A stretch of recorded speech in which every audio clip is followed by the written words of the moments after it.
दोस्तों, दुबई के लोगों के लिए सोना ऐसे है जैसे अपने देश में आम हो।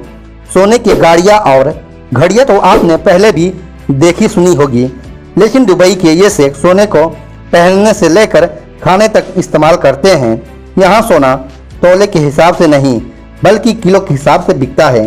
आखिर ऐसा क्या है जो दुबई में सोना इतना सस्ता है और आम है? आज हम आपको यही बताने वाले हैं, तो वीडियो को पूरा अंत तक देखते रहें। दोस्तों, दुबई को सिटी ऑफ गोल्ड भी कहते हैं। जी हाँ, सिटी ऑफ गोल्ड।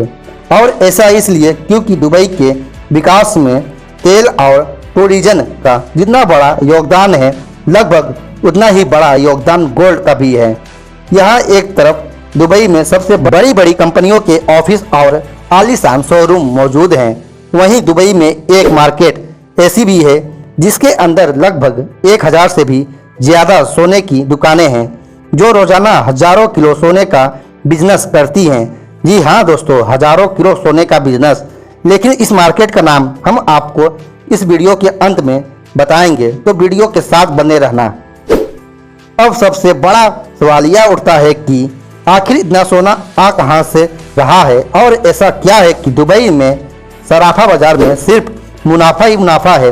दरअसल दोस्तों, दुबई साउथ अफ्रीका से बड़ी मात्रा में कच्चा सोना इंपोर्ट करता है और फिर उस कच्चे सोने से एक से बढ़कर एक खूबसूरत ज्वेलरी तैयार की जाती है और फिर दुबई के स्टैंप लगते हैं। इस ज्वेलरी का रेट दुबई में सोने के रेट के बराबर पहुंच जाता है। और ये यूं ही नहीं है दोस्तों, दुबई में तैयार हुई ये ज्वेलरी इतनी पेवर और दिखने में काफ़ी खूबसूरत होती है कि ये न सिर्फ दुबई में बल्कि दुनिया भर में बेची जाती है, जिसमें भारत, चीन सबसे आगे हैं।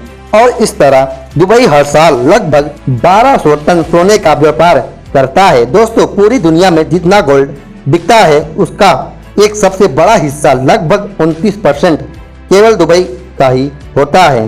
यह सोने की मार्केट इतनी बड़ी है कि दुबई में गोल्ड सेक्टर में करीब 4086 कंपनियां काम करती हैं और इस महामारी से पिछले साल पूरी दुबई में 5,52,000 करोड़ रुपए से ज़्यादा का गोल्ड बेचा था। अब ये तो हम सभी जानते हैं कि इंडिया में भी सोने का क्रेज लोगों के सर चढ़कर बोलता है। शादी से लेकर एनिवर्सरी तक हम भारतीय सोने का खूब इस्तेमाल करते हैं।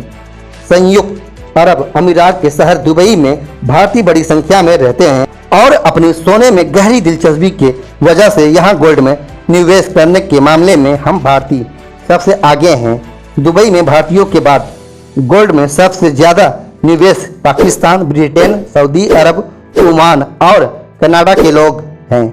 मार्केट के आकार के बाद अब बात करते हैं दुबई का सोना दुनिया भर में इतना मशहूर क्यों है और कैसे इस सोने की इतनी बड़ी मार्केट बन गई। तो दोस्तों, इसका सबसे बड़ा कारण तो ये रहा कि दुनिया भर में सोने की शुद्धता और गुणवत्ता के मामले में दुबई अव्वल नंबर पर है।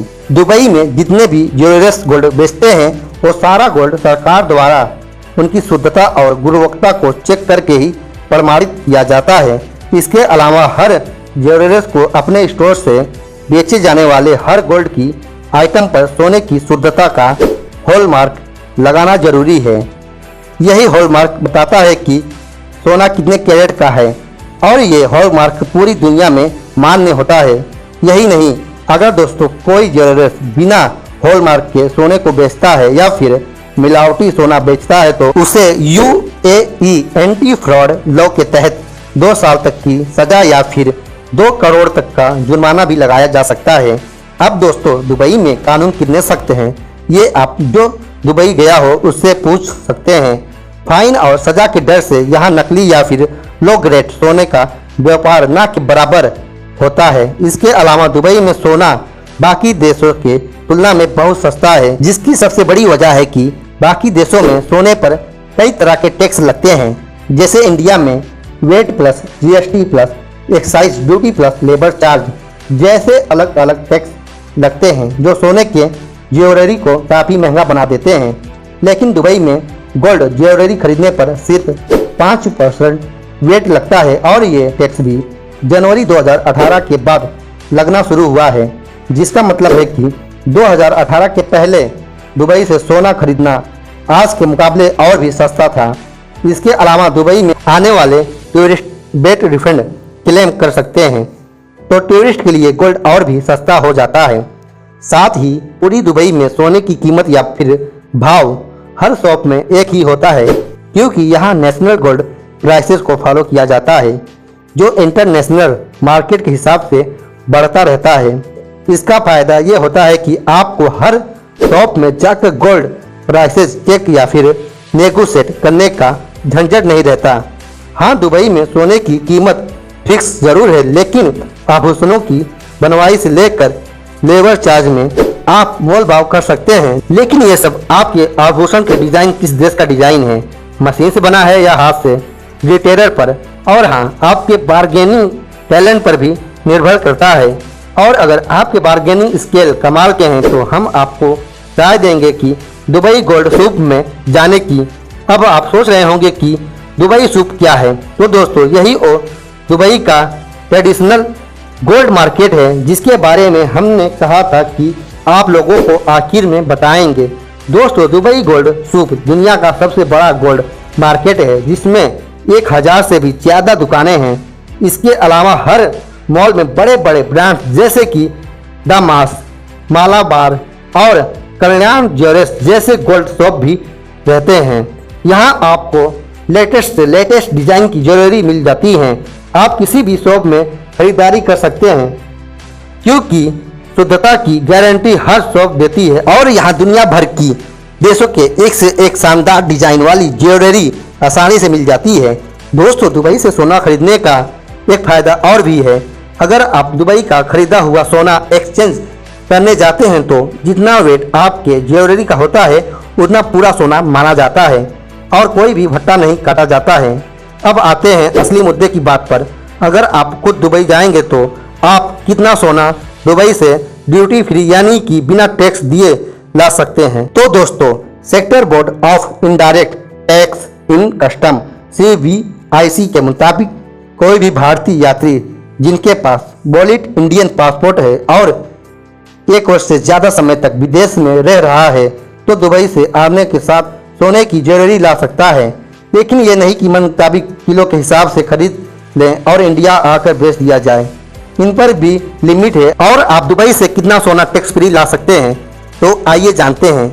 अगर आप पुरुष यात्री हैं तो इसकी लिमिट 20 ग्राम है, या फिर जिसकी कीमत 50,000 रुपये से कम हो, आप इतनी ही गोल्ड ज्वेलरी ला सकते हैं।